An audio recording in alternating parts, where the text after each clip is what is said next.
Not what it seems. August 1st, post trade deadline. How are we doing, my guy? I'm doing great. Yankees made some great moves that I'm pretty happy about. Um, It Mets was a did good couple too. of days in New So York. I feel like both yeah, of us made out pretty well. yeah, it was a really fun deadline, dude. Honestly, like we're gonna get into that.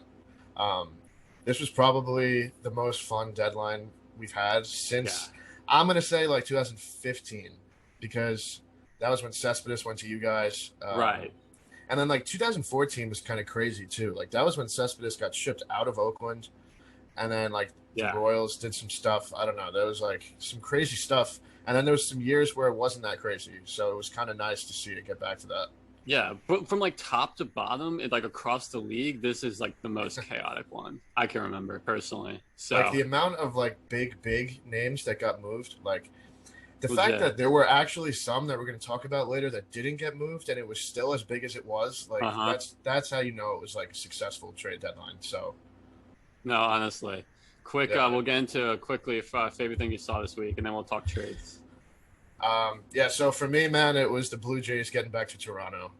Yes, sir. Those fans were nuts. I mean, the six can get pretty crazy, especially when the Blue Jays are good, and Yeah. obviously they're on the uptick right now. So it was really cool to see. I don't know if you saw, but there was a cool play too at the first game when it ended. I forget who was playing third. Espinal, I think, was playing Okay. third, and it was like a pop up, and he like ran straight back pretty much towards the left field wall, and he caught it like with his bare hand, and that Oh was how the game shit. ended. And the fans just went like crazy. So Dude.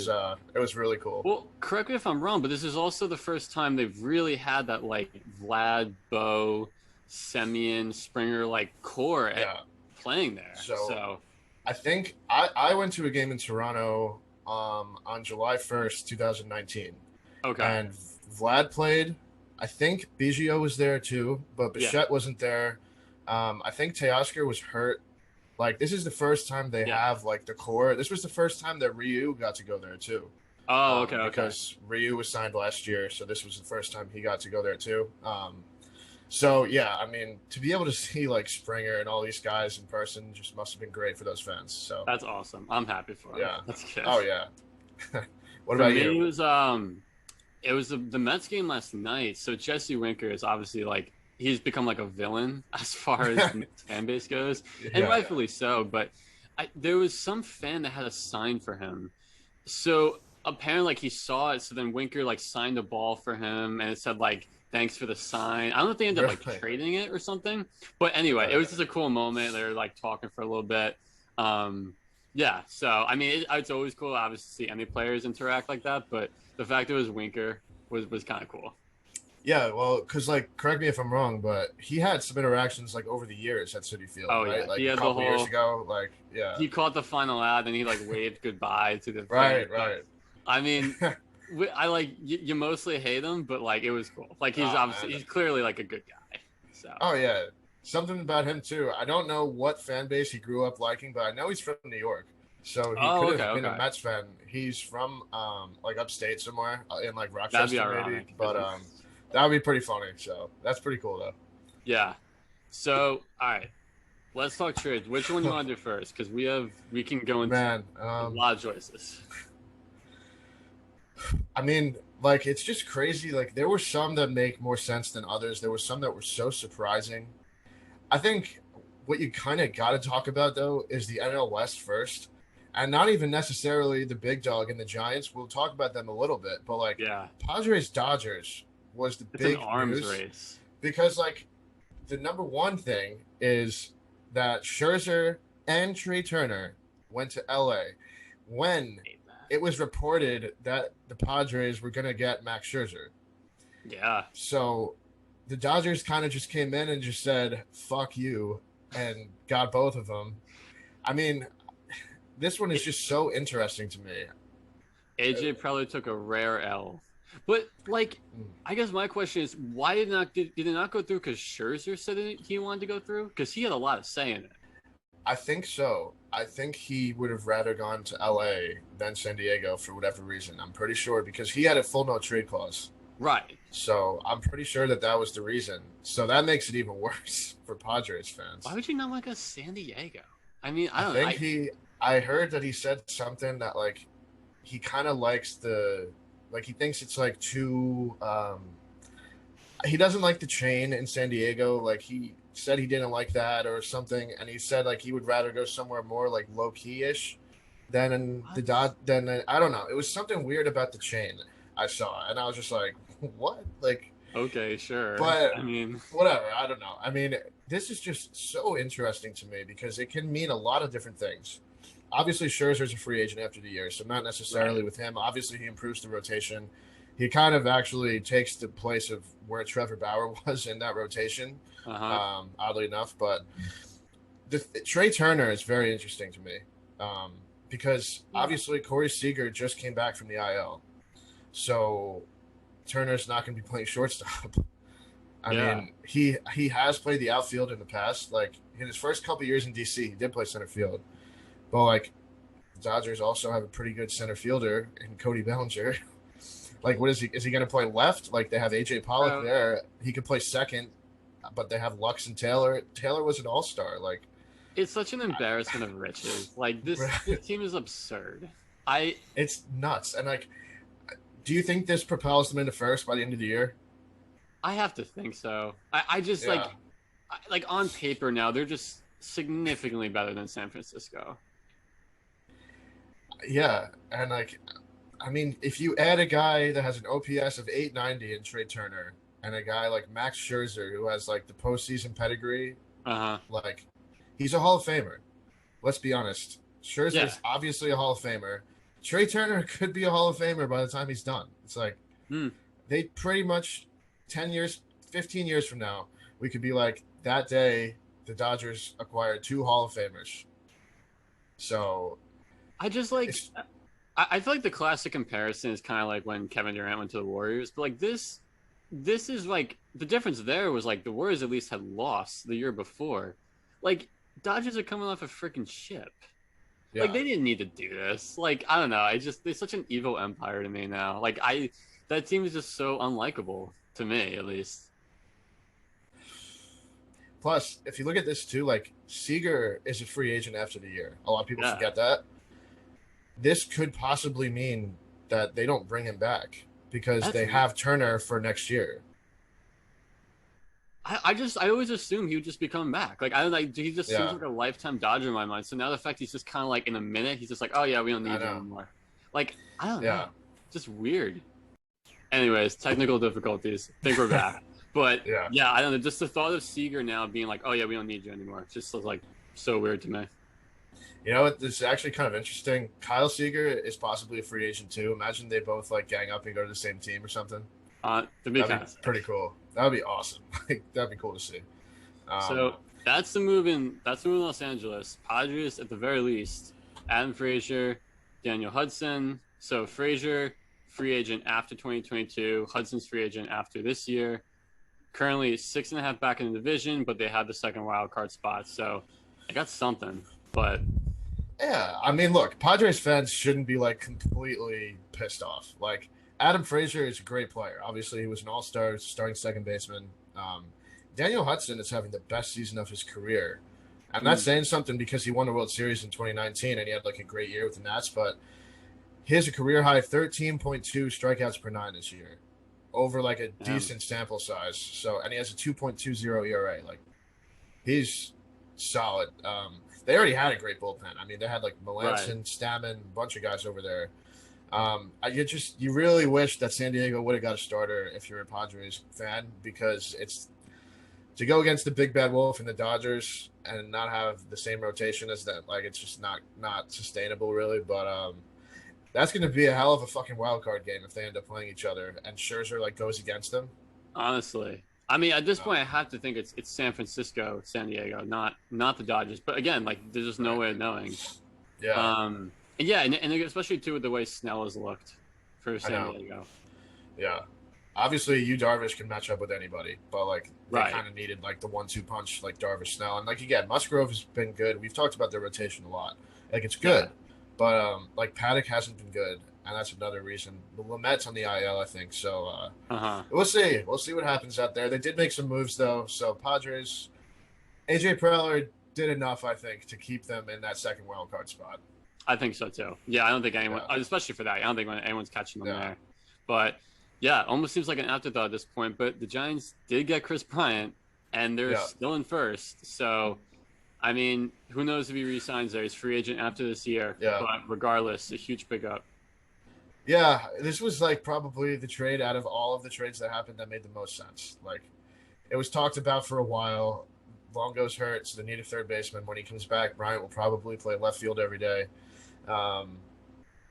He's probably going to put up great numbers there. I think it's going to help Bryant a lot to go to a contender. Obviously, it was talked about that he was going to go to the Mets maybe too, but then you guys made a different move with another Cub that we'll talk about. But listen, Bryant's having an all-star season. He was an all-star. He's got an 861 OPS, 18 homers, 51 RBIs.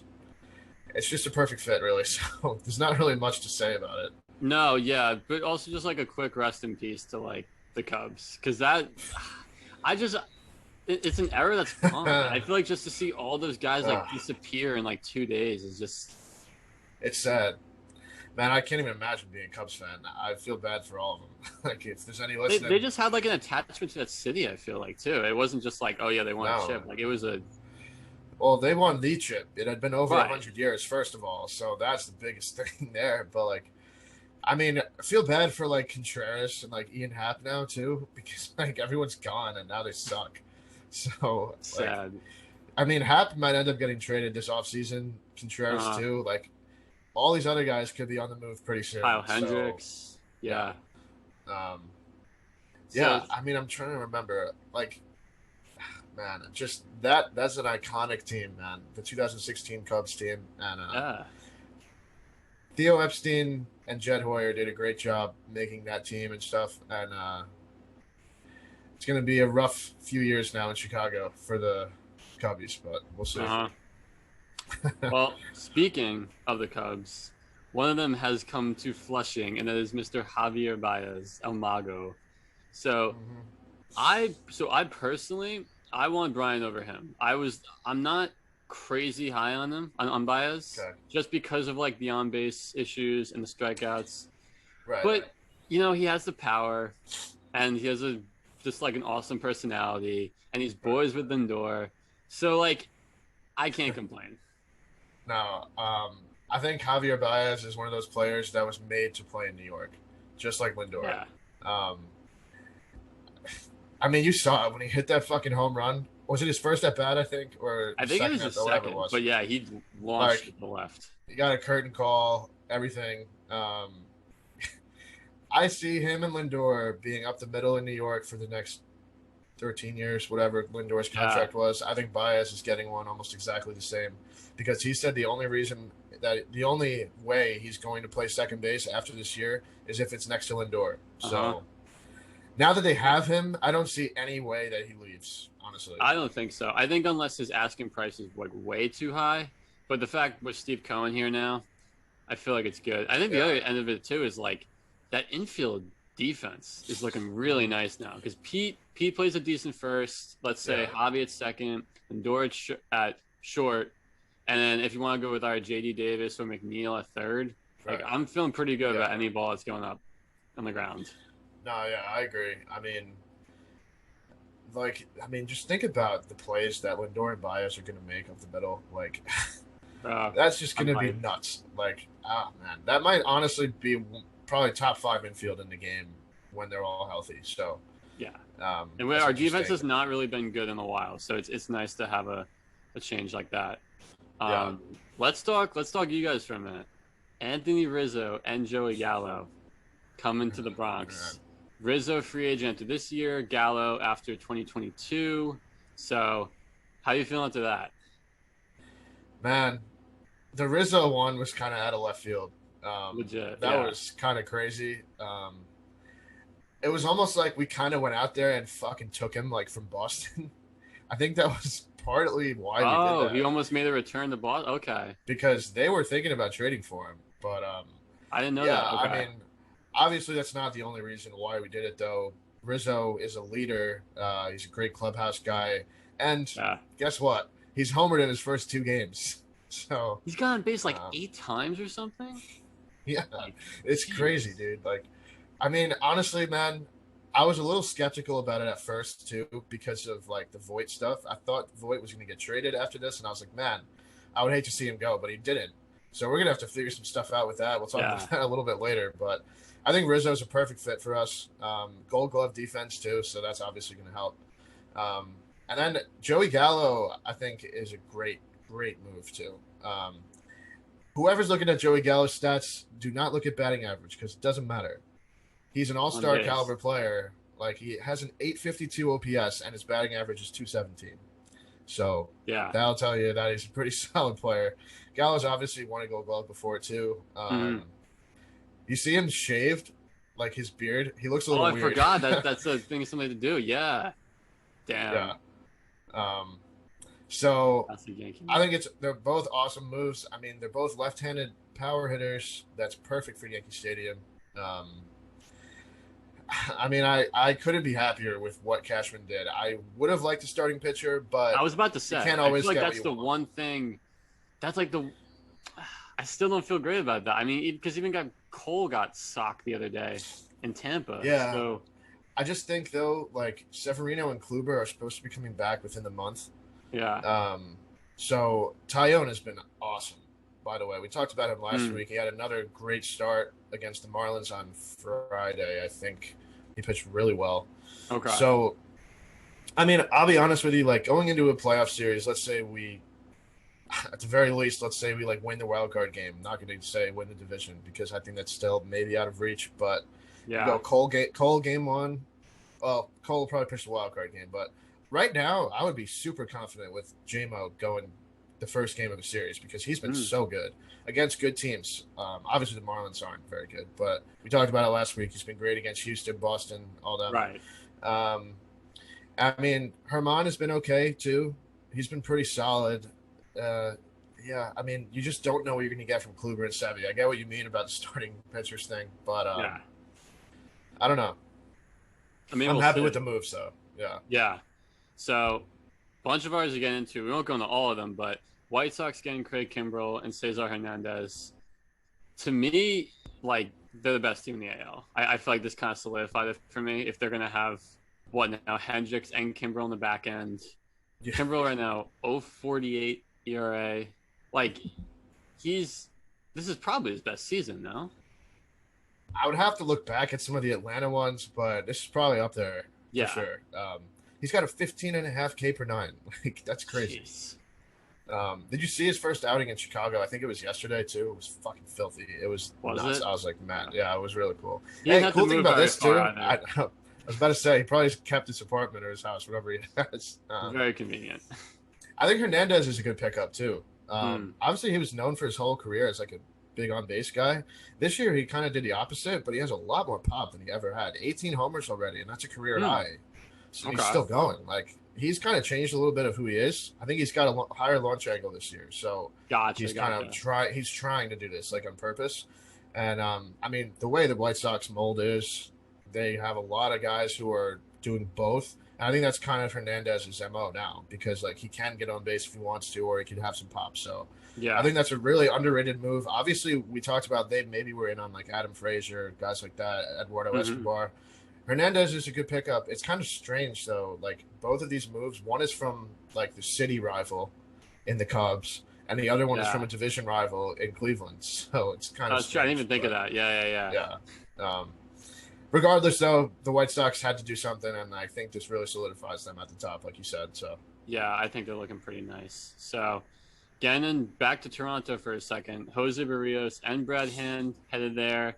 Barrios free agent after next year. Brad Hand free agent after this year. So, they needed some pitching, and they got it. Oh yeah, I mean, obviously Barrios was like a hot commodity. A lot of people were wanting him, and I think that's a great move by them. Obviously, he's having maybe his best season this year. I don't know. He was was he an All Star this year? I don't remember if he was there or not. Yeah, but I mean, he's got a 3.48 ERA, pretty solid. Over 20 games started. Brad Hand has been pretty good. He's kind of had some blow up outings though, like kind of inflated his ERA. It's not that high. It's like 3.5 isn't that bad, but for a closer, you kind of want a little bit lower than that. I feel like. Yeah. But they didn't really have a closer out there. So he obviously slides right into that role. He's got experience. So I think that was a pretty solid move out there. Is Kirby Yates like definitely out for the year? Yeah, he had, Definitely. I think it was Tommy John, I'm pretty sure. So, Gotcha. yeah. Gotcha. I mean, if they had Kirby Yates and then they got Brad Hands, then we'd be talking. Like, that would be Yeah. a solid setup closer, guys. But, Oh, yeah, I mean, Toronto, I don't know, man. Like, I feel like if they go on a run, they could definitely get the second wild card spot. They're only 3.5 back, but they kind of seem like, I don't know. Next year is probably like their target, I feel like. Right? yeah. I don't. Yeah, I don't think this year was supposed to be the World Series year. They're kind of in a similar position to you guys, honestly, with like all the Right. offense, pitching Yeah, is they like are. fine, but not like Yeah. excellent. So I yeah, think too they're looking at next year because Barrios they have him for next year too. right, So I right, think that okay, was more so why they went after him instead of like a full on rental for this year yeah, as a starting pitcher. So him and Ryu at the top of the rotation is pretty good. yeah. So So looking at the Brewers, getting Eduardo Escobar from the D-backs. They're up by 7 now in the division. I don't think anyone's catching them. nah, they're flying high, man. And Yelich isn't even playing his best ball, and like they're Yeah, still there. So, but yeah, Escobar was an all star. He was like the lone all star from Arizona. 23 homers, 781 OPS, pretty good. He's probably going to bounce around. He can play some second, he can play some first, he can play some third. So, I mean, that's kind of like Bryant. That just makes like perfect sense. He's a switch hitter. yeah, He fits great in the lineup. He's a great clubhouse guy. I mean, that's just a solid move yeah. altogether. No, good guy So, to have. yeah, He's a free agent at the end of the year, but yeah. potentially they resign. We'll see. Kind of interesting team. The Braves went like all in. I mean, I think they're under 500 right now, but they're going in. They got Adam Duvall back. They got Eddie Rosario, Richard Rodriguez. So they're Yeah, not giving up on this division. no, and I don't see why they should. Honestly, I know you don't want to hear that, but listen, Bro. Braves are underperforming significantly. Like Acuna getting hurt obviously doesn't help, but Yeah, Adam Duvall is having a solid season, 22 homers, 69 RBIs. Rosario, I think, is actually currently hurt, but okay. he'll probably, when he comes back, I'm assuming they'll probably have somewhat of a platoon situation with him and Duvall, or maybe like Jock and Duvall. Because remember, they got Jock a while ago. We're not even talking about that now because we've already talked about it, but that was actually a good move a couple weeks ago, too. But yeah, I mean, they're only 4 games out of the division, like 4 games behind you. They have a better chance at the division than the wild card, obviously, because they're 7 games out of the wild card. So there's going to be definitely some interesting series with you guys and them the rest of the season. The Phillies are really close too. So, but it's then like the Nationals and the Marlins both sold. So, Right. Yeah, Rodriguez, I think, might slide right into the closer's role there because they don't really have anybody that's like taken that role by storm this year. Yeah. And Rodriguez was the closer out in Pittsburgh this season, 2.75 ERA, 14 saves. So he's been pretty good for a shitty team. So now he goes to like a playoff contender. We'll see what the pressure does to him, but he's been solid now for a couple of years. So, yeah, it's interesting that the Braves went all in. But I'm excited. I'm glad because the more teams that add, the better, I think, at the trade deadline. I think that was the thing with this year's deadline. There were so many buyers, which makes it interesting. Like, I'm sure the league wants that too. They want people going for it. So, I mean, you mentioned Philly. They went out, Kyle Gibson, Ian Kennedy. So Kennedy, I'm assuming he's going to take the closer's role because they do not have a good I think so. Yeah. And Kennedy's been solid with 16 saves this year. So he's been – I don't see a way that he doesn't slide into the closer's role there, to be honest, because their bullpen is almost as bad as it was last year, and now it's only a full season. So yeah. Who do you like more to overtake the Mets, Philly or Atlanta? I mean, man, I'd have to say Atlanta, I think. But, you know, a solid 2 months from Bryce Harper and Rhys Hoskins and all those boys out there. Yeah. Plus, with adding Kyle Gibson to that rotation behind Nola, I mean, Gibby's been great. He's got like a 2.87 ERA over like 19 starts. He's kind of been bad the last two, but yeah, still, I don't know, man. I just have more confidence in the Braves because it's like been there, done that. Like they were a win away from the World Series last year. The Phillies had the longest playoff drought in the league. Yeah, in the National League. Obviously, the Mariners But Yeah, in the National League, I don't think they've made it to the playoffs since 2011. So I think it the has been that long, Braves. right? Yeah, Wow, I forgot about I that. was that was like when Ryan Howard made like that last out. I think against maybe the Cardinals. I don't remember, I but think it was. yeah, no, I think the Braves. To answer your Me, question, yeah, I think the me, Braves.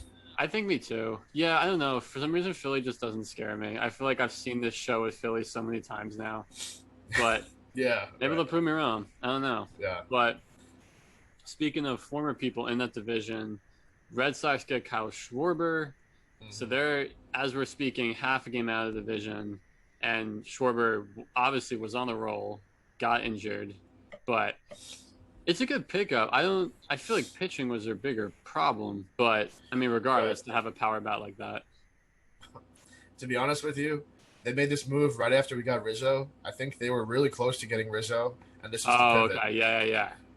Not that it's like a pivot. Kyle Schwarber's obviously having like a great year, but like Yeah, I think they were more so looking for a first baseman.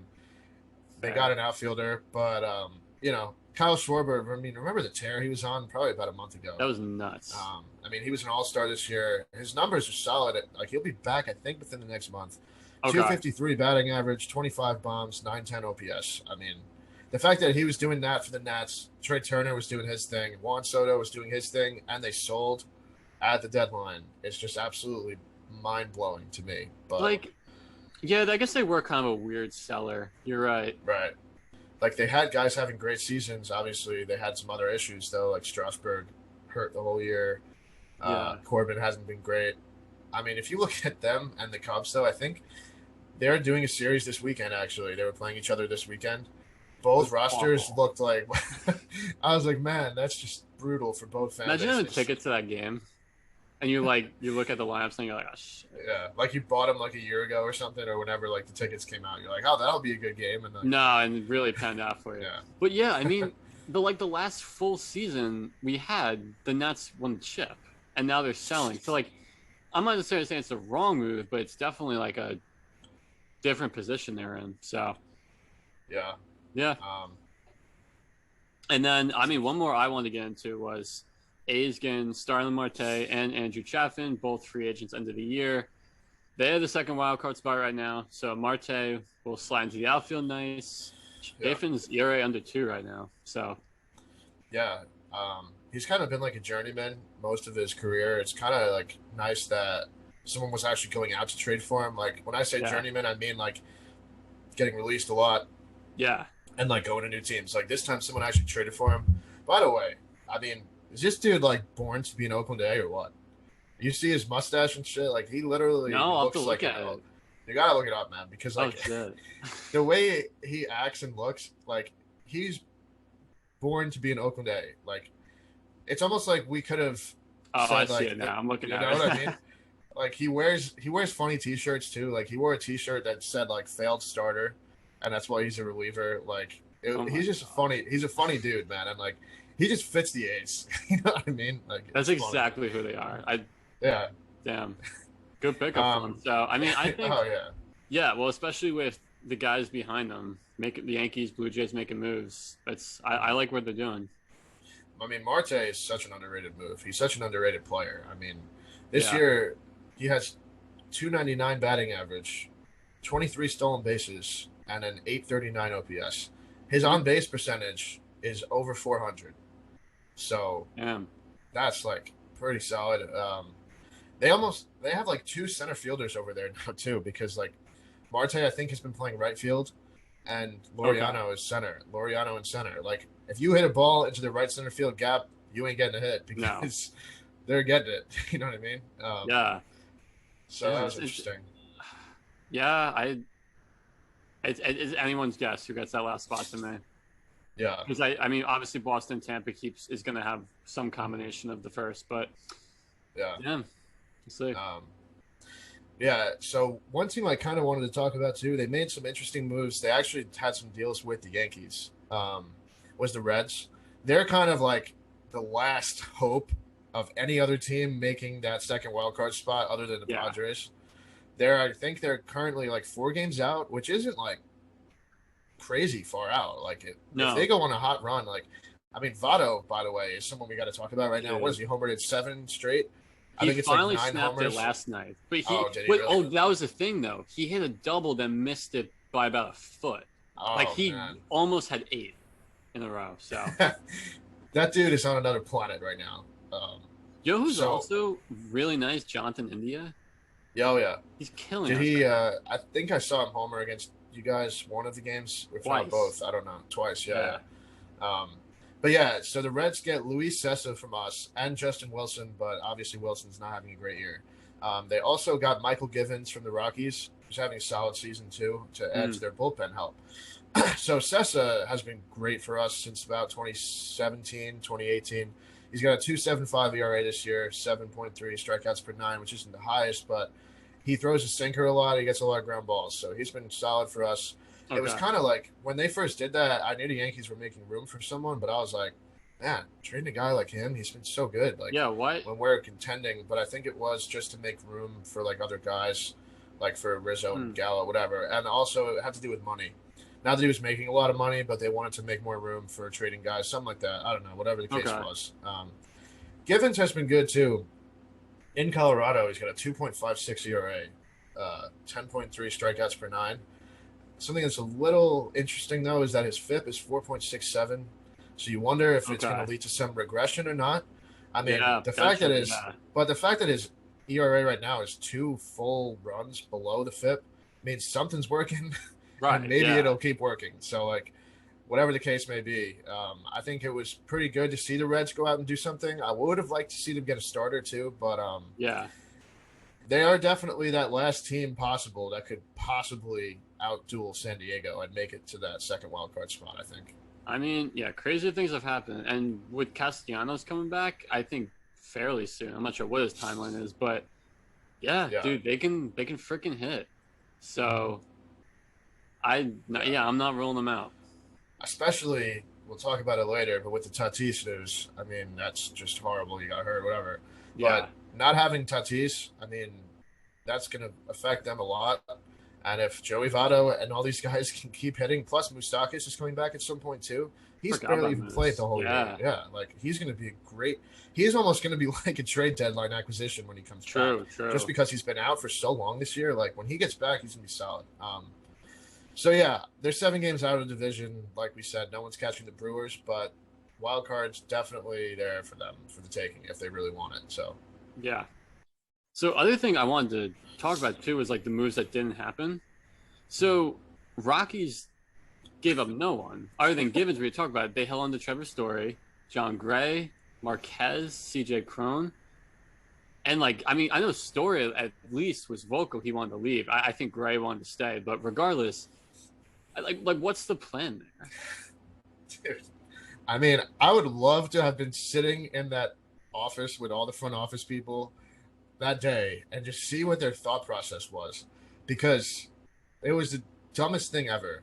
Like, he's obviously not going to Story is obviously not going to sign back there. Yeah. So, and they said like, oh well, we're just going to like get the draft pick because we're going to offer him like a qualifying offer. Like, oh yeah. That's good. Like, maybe you should have fucking traded for like actual prospects. Like, that was just completely stupid. John Gray did want to stay, I think, but they still, who gives a shit if he wants to stay? Like, yeah, trade him and get prospects. I don't give a shit. Like, you know what I mean? You're the Rockies. You're not good right now. You're not going to be good for a while. Well, like the other thing too, you're right. They're not going to be good for a while, but this division is so stacked. Like, right. How do you beat the Dodgers or the Padres or the Giants over the next, like, honestly, 3 years? I just can't see it.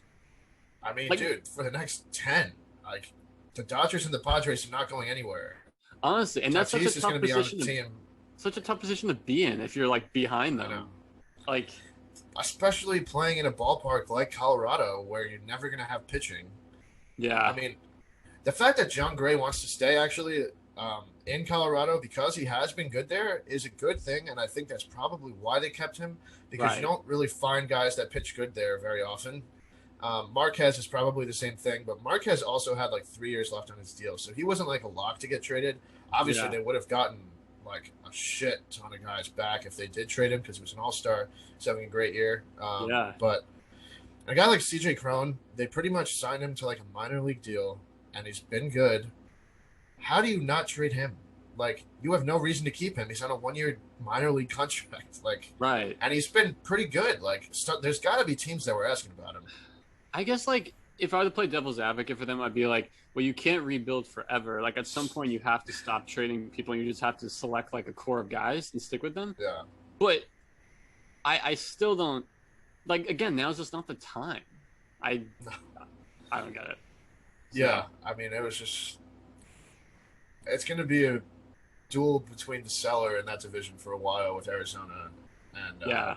Colorado. So very interesting. I don't know. That was weird. Looking at Tampa, they get Nelson Cruz, but then they traded Diego Castillo, Rich Hill, a couple other bullpen guys. So it was just kind of like a weird like mix for me. Dude, like the Rays are gonna Ray. You know what I mean? They're gonna do all these fucking moves that no one understands. Right, and it's probably gonna work out, you know. And it definitely is, but because like they did get some other bullpen arms in these deals that are definitely gonna like show up there and just be absolutely amazing. Because when our bullpen guy's not good there, to be honest. But you know, I mean, yeah, Nelson Cruz is a huge pickup. I think we talked about it a little bit, but like that's awesome. You know, he's a leader. He's going to really help them out. But, like, I mean, I would have liked for them to kind of get another, maybe an outfielder or something if I was a Rays fan, just because, like Brett Phillips is okay. He's good defensively, and he kind of plays a lot. But, like, to get a bat out there would have probably been a good idea. Obviously, that's not the case. But, yeah, like, Castillo is arguably their best reliever, and they trade him. They traded Rich Hill to you guys, who's actually having a solid year. Like, I don't know, man. We should never question the Rays though, because they do these things and they know what they're doing somehow. So. It always works. Who do you like right now, Tampa or Boston for first? I like Boston. Boston? Because of an injury that just happened to someone on the Rays that we're going to talk about a little bit later. Rip. But yeah, I think because of Chris Sale coming back. That's obviously going to help Boston too, though. So yeah, I'm going to say Boston. Okay. And then last team, well, we mentioned Castillo, so let's go to the team that he went to, the Mariners, who are also like half in and half out. So they trade Kendall Graveman and Rafael Montero to their division rivals, who are in first place. But then they go out and get Tyler Anderson and Castillo, like we mentioned. So, like, I don't know. I don't really feel particularly good about them catching that second wildcard spot. But like, why do both? Well, like, what's the goal there? Yeah, like Jerry Dipoto obviously is never afraid to make moves. The Mariners GM, but like, this is kind of strange. I feel like honestly, like, I think he traded Graveman and Montero, and then the whole clubhouse was like pissed off. So he's just like, fuck. He's like, I gotta do something. So he went out and got like Tyler Anderson and like Castillo and shit. Because like Kendall Graveman has an ERA of like below 0.8 this year. 0.8. Like he's been their closer. He's been solid. Montero has not been great, but still, trading them to the Astros didn't make any sense whatsoever. No. You know, I think one thing that they did do that I thought was smart though, they did get Abraham Toro in that deal. From the Astros, who, if people aren't aware of who he is, he's a really highly ranked guy. He's been kind of up and down in the big leagues.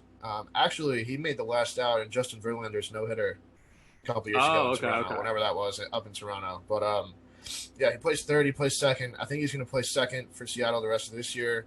Obviously, Kyle Seager might leave, so then he would move back over to third. He just hasn't gotten playing time in Houston, obviously. Like, Bregman is the third baseman there. Altuve plays second, so obviously he was not going to get a lot of playing time. He's going to play every day out there, so that should be pretty cool. Hopefully he can take advantage of like the playing time and really show people what he can do now. Interesting stat about him too, actually. So he homered as an Astro against the Mariners. Oh, I heard about the day before he got traded, and then he homered against the Astros as a Mariner the next day. Like, that's the first time that's ever happened. So they traded him as they were playing? Yeah, I feel like that just makes me, I don't get it. So then they just like switched clubhouses. Like, yeah, it's so weird. Like, that's so odd. I know. But I don't know. I don't think they're Seattle's getting that spot, but No. who knows? And then here's a list of names that did not move, some bigger ones. Whit Merrifield, Trey Mancini, Zach Davies, Josh Donaldson, Michael Pineda, Franmil Reyes, Josh Bell, probably a couple others, but curious if any of them stand out to you. I mean, there was obviously talk about like the Mariners actually getting Merrifield, and that didn't work out. If he would have made that move, I would have felt a lot better about Seattle's chances. But it wasn't like a lock. Most of these guys aren't free agents like after this year, so none of them are like locks to move. But a lot of them are free agents after next year, and we saw a lot of guys move like that, like Joey Gallo, a few others, Adam Frazier. I think Mancini, the Orioles may lock him up, and he might be an Oriole for life, just because of everything he went through with the organization, with his cancer and stuff. Davies was odd. How the fuck? Why do you not trade him if you're the Cubs? That's kind of weird. How's he not get packaged in one of the Baez, right? I don't know. Yeah, that didn't make any sense to me. Donaldson, Pineda, the two guys on the Twins. I mean, they could have moved, but they're not free agents after this year, so there's no real reason. Plus, Donaldson has a pretty hefty contract, so Reyes. I wish Reyes would have moved. I know we talked about him last week. Maybe going to the A's or something. But I guess that's my question. And like, what is Cleveland trying to do? Like, they're 5 games out of the wild card, 8 out of the division. So like, they trade Rosario. So like, they're just like in this weird like limbo position. I know. Plus, they added Miles Straw, the Astros center fielder, for some reason. I don't know. I guess I'm like I don't know. Like it doesn't make any sense. Like they're kind of just weird. Like the definition of like a mediocre 500 squad. They're gonna finish with I'm gonna say right now, they're gonna finish with a record of 81-81. They're gonna be in second place, but like 10 games behind the White Sox or something. Probably more. I'm saying way more because the White Sox are probably gonna win 100 games. So. That just gets you nothing though. Like there's no point of doing that, but. Whatever. I mean, Josh Bell too. Like the Nats, if you're selling, man, fucking sell. Get him out of there. You get something for him because he's not having a great year, but he's not having a bad year. Like he's having an okay season. No, might as well. So many first basemen I feel like could have moved that didn't. Like Crone, Bell, Mancini. You know what I mean? It's just kind of weird that they didn't. But I guess there just wasn't enough of a market. I don't even know. But, not sure. I don't know. Yeah. I'm curious too, like what seller do you think made out best and is going to have like the quickest turnaround from this?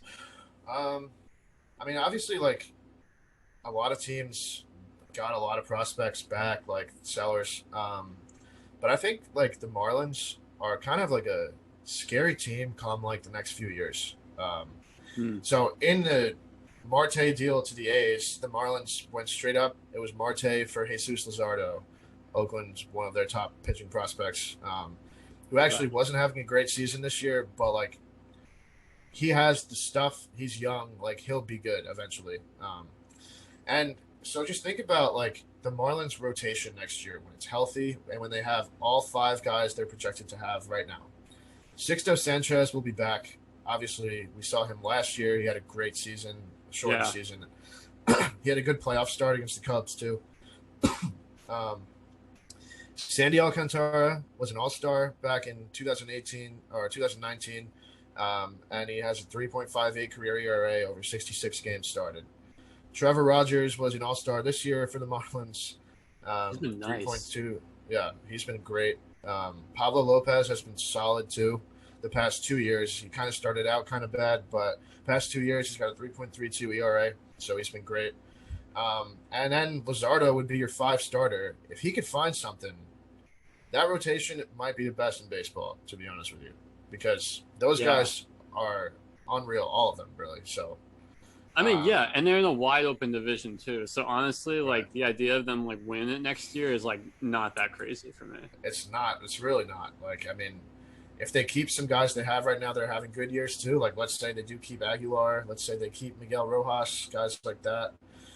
Also, they got some outfielders in some trades too, like that had never played before, that are actually playing against the Yanks this weekend. They played the past couple of days. They don't look too bad. They look like solid players.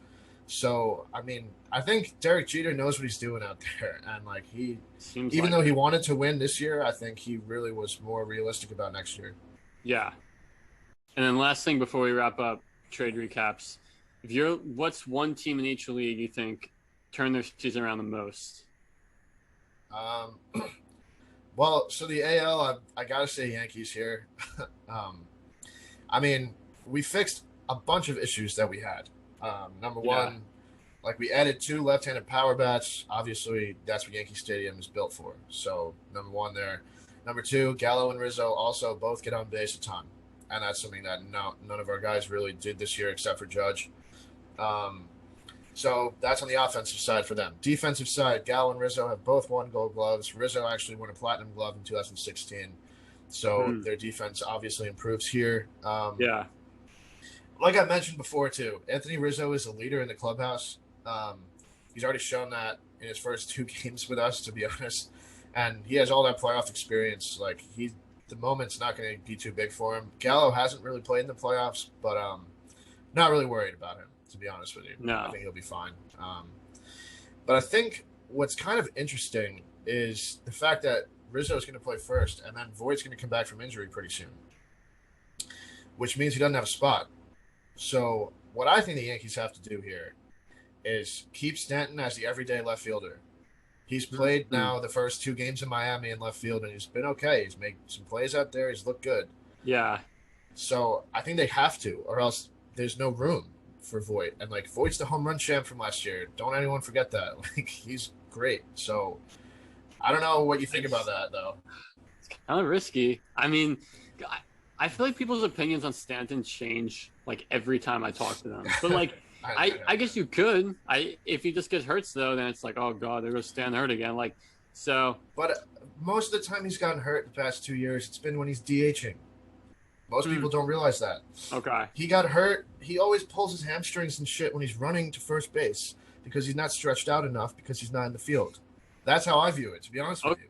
Because no, that makes sense. Remember his MVP season in 2017? Guess what? He played the outfield every single day, and part of the reason why he won the MVP was because of his defense.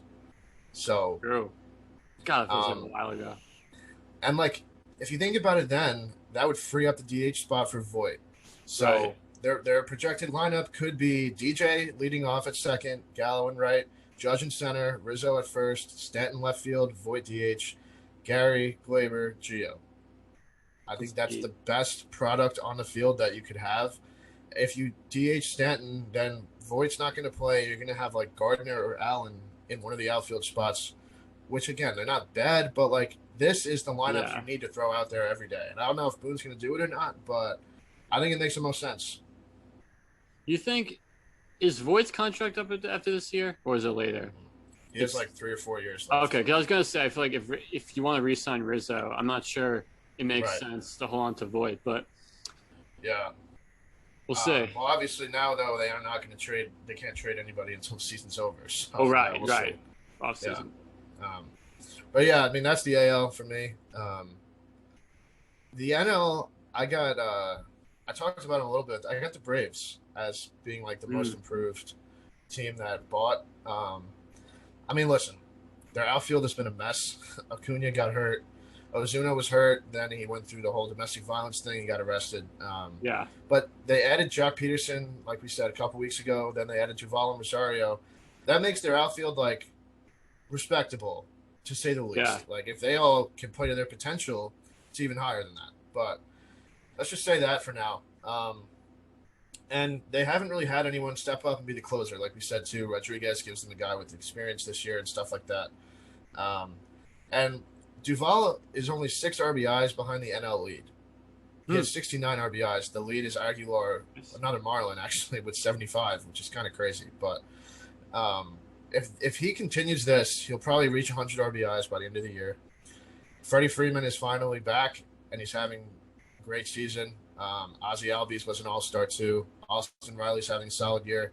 Austin Riley's bro. He's been nice. I mean, if they all fire on all cylinders, I don't see a reason why the Braves really won't give you guys a run for first place. Bro. Unfortunately for you. Come get us. Yeah. I think it's ours to lose. I mean, no, I agree. I think they're looking nice, but just get, like, God praying, like, we get healthy. It's ours to lose. So I agree, Yeah, though. I feel like considering the circumstances they've had and the people they've lost, they've made up pretty well. So, yeah. all right, quick run through injuries. Fernando Tatis is hurt again. He partially dislocated his shoulder, the same one that he's hurt earlier this season, I believe. He's on a 10-day IL. I don't really know how long to expect with him because I feel like the first time he did this, we were like, oh shit, he's gonna be like out like the season or whatever, and he was like back like next week. So I feel like it's kind of the same situation. Like we really hopefully, don't know when he's going to be back. I hope he's back because that would really suck if he didn't. Um, yeah, I don't know, man. They gotta figure out something to fix his shoulder because this can't be like a recurring thing. right? And I mean, you gotta keep pace with. Well, I mean, even if you don't keep pace with the Giants and Dodgers, you gotta hold into that spot, like we're saying. Yeah. So, speaking of recurring guys, Jacob DeGrom, of course, had a setback. We're shutting him down for 2 weeks from throwing. I don't know, man. I don't know what to say. The fact that you guys are in first still, and he's been hurt so much this year is crazy, honestly. Like, the rotation's still good without him, but it's a shame, man. He was so far and above everyone else in that National Yeah. League. So like if we were to not get the Cy Young now because of like not having enough starts. Which literally could be possible depending on when he comes back. So, Right. I mean, um, yeah, I no, it don't know, is. man. But Right now, we're talking about who possibly could have been like the top two MVP candidates in the National League too, and Tatis and DeGrom, true. possibly. Yeah. So that's kind of like Yeah, the damn. that Yeah, sucks. the Like, you're right. yeah, I don't want to talk about. It. I want to talk about. no. Patriots getting injured. Tyler Glass now. He's getting Tommy John. It's a shame, That's man. brutal, man. That's brutal because like, God, the Rays just like they didn't need this, man. This is another reason why I think the Red Sox are going to win the division because this was like the one solid, like you can pencil him in every 5 days, and he's been rehabbing now for like a couple months, and like now Yeah. I guess they decided this was the answer, which really sucks, man. I mean, maybe if the Rays are good next year, he'll be coming back right around August, so he'll be able to give him some Damn that. playoff hopes next year. But it sucks, man. It really man. does. And I think my two Cy Young picks this year were Glass now and Luis Castillo. Those like just did not age well whatsoever. But Oh yeah, and then lastly with you guys, the Yankees, Severino will have his first rehab start this upcoming week, and then Luke Voigt will be most likely activated this week. yeah. So I'm thinking that Severino will probably make a big league start, maybe mid-August, for the first time. So that's really exciting, man. We haven't seen him pitch since the Forever. 2019 playoffs. So Yeah. it's been a while. It's almost like people forget that like he was as good as he was too. Like he came in third in the Cy Young voting, I think in 2019 or something. He was Whatever really year good. it was. I was 2017. Yeah. I was randomly looking at his stats the other day, and I was like, yeah, he was actually like people forget too, like before we got Garrett Cole, like Sevy was the guy, man. Right. Like, he still is, but like when he comes back, if he's like healthy, like let's even project it to like next year, okay? yeah. Sevy, having Cole and then Sevy, like that's as good a 1-2 punch as you can have. So, once he's at full strength, obviously we haven't even seen that, but like against the Astros in 2019, Cole pitched against us. So like Severino was our ace. So that people don't remember that. Like he was the ace there. So Did they ever go head to head like Severino versus Cole in that series? I think that they might have the game at I don't Yeah. know. It might have been the game at Yankee Stadium, but I'm not sure. I don't remember. But I don't know. I just can't wait to see him pitch again, to be honest with you. Yeah, no, absolutely. So that does it for injuries. As far as series looking forward to, I'm liking Angels at Dodgers, which is Friday through Sunday. I mean, obviously Angels aren't in the mix really, but to have Ohtani, have Ohtani at in LA against. I mean, maybe you see Scherzer for the first time that series. So yeah. what about you? Who That'd you be got? pretty cool. What series? So I got two first place teams currently. I got the Giants at Milwaukee next Friday through Sunday. Potential playoff series, possibly. So I think that's going to be interesting. Some great pitching. Hopefully we get like Gossman against Woodruff. DeSclafani against Burns, something like that. Yeah. Hopefully it's like all the pitchers are pitching that series too, because again, I mean, if that's a playoff series, good luck scoring any runs because Honestly, you know, important series for the Giants too if they're going to hold off LA. yeah, So. for sure, yeah. And then give us a stat of the week. What do you got? So this happened last night. So on Saturday night, rookie White Sox catcher Sebi Zavala, I think is how you pronounce it. Okay. He became the first player to hit his first 3 career home runs in the same game ever. So he hit 3 home runs yesterday, and they were his first 3 ever. So thought that was pretty cool. For a second, I thought you meant that was his first career game. I was like, what? That's no, insane. no, no, that right? That's still, yeah, still though, it's like still crazy. Yeah. Wow. But dude, White Sox are loaded. Holy smokes. Yeah. Plus, this was a game that the White Sox lost.